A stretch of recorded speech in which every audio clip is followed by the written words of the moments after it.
ओम नमो भगवते वासुदेवाय नमः। लक्ष्मीकांतं कमलनयनं योगी भिद्यार्नगम्यं वंदे विष्णु भवभयहरं सर्वलोकैकतानं। विष्णु भगवान की जय हो। आमल की एकादशी की सभी दर्शकों को हार्दिक शुभकामनाएं। फाल्गुन महीना व्रत और त्योहारों के लिए बहुत ही खास माना जाता है। भगवान श्री कृष्ण की आराधना का प्रिय महीना फाल्गुन मास है। सभी एकादशियों में आमल की एकादशी को सर्वोत्तम स्थान पर रखा गया है। आमल की एकादशी को कुछ लोग आंवला एकादशी या फिर आंवली ग्यारस भी कहते हैं। इस दिन व्रत रखा जाता है और जगत के पालनहार श्री हरि विष्णु के साथ आंवले के पेड़ की पूजा की जाती है।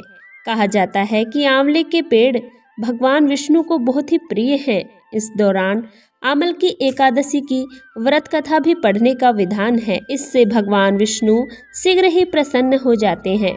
वैदिश नाम के एक नगर में ब्राह्मण, क्षत्रिय, वैश्य और शूद्र रहा करते थे। वहां रहने वाले सभी नगरवासी विष्णु के भक्त थे और वहां कोई भी नास्तिक नहीं था। उसके राजा का नाम चैत्ररथ था। राजा चैत्ररथ विद्वान थे और वह बहुत ही धार्मिक थे। उनके नगर में कोई भी व्यक्ति दरिद्र नहीं था।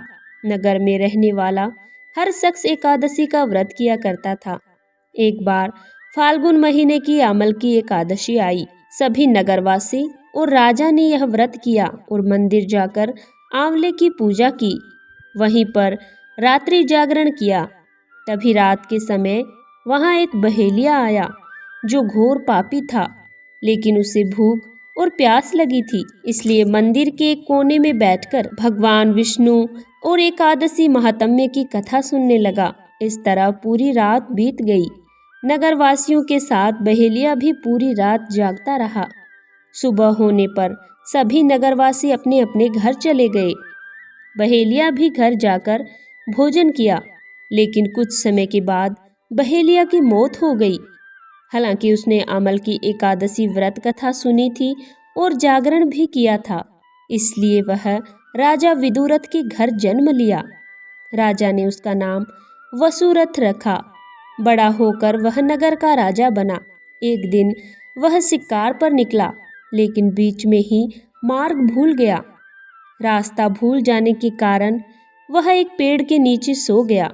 थोड़ी देर बाद वहीं मलेच्छ आ गए और राजा को अकेला देखकर उसे मारने की योजना बनाने लगे। उन्होंने कहा, इसी राजा के कारण उन्हें देश निकाला दिया गया था, इसलिए हमें इसे मार देना चाहिए। इस बात से अनजान राजा सोता रहा। मलेच्छों ने राजा पर हथियार फेंकना शुरू कर दिया, लेकिन उनके शस्त्र राजा पर फूल बनकर बरसने लगे। कुछ ही देर बाद सभी मलेच्छ जमीन पर मृत पड़े थे। वहीं जब राजा की नींद खुली तो उन्होंने देखा कि कुछ लोग जमीन पर मृत पड़े हुए हैं। राजा समझ गया कि वह उसे मारने के लिए आए थे, लेकिन किसी ने उन्हें ही मौत की नींद सुला दी। ये देखकर राजा ने कहा कि जंगल में ऐसा कौन है जिसने उसकी जान बचाई। तभी आकाशवाणी हुई कि हे राजन, भगवान विष्णु ने तुम्हारी जान बचाई है। तुमने पिछले जन्म में आमल की एकादशी व्रत कथा सुनी थी और उसी का फल है कि आज तुम शत्रुओं से घिरे होने के बावजूद जीवित हो। राजा अपने नगर लौटा और सुखपूर्वक राज करने लगा, धर्म के कार्य करने लगा और भगवान विष्णु की पूजा करने लगा। हे भगवान विष्णु, जिस प्रकार आपने राजा को जीवन दान दिया, उसी प्रकार सभी के जीवन की रक्षा करना। कहानी कहने वाले और हुंकार भरने वाले की मनोकामना पूर्ण करना। जय हो विष्णु भगवान की।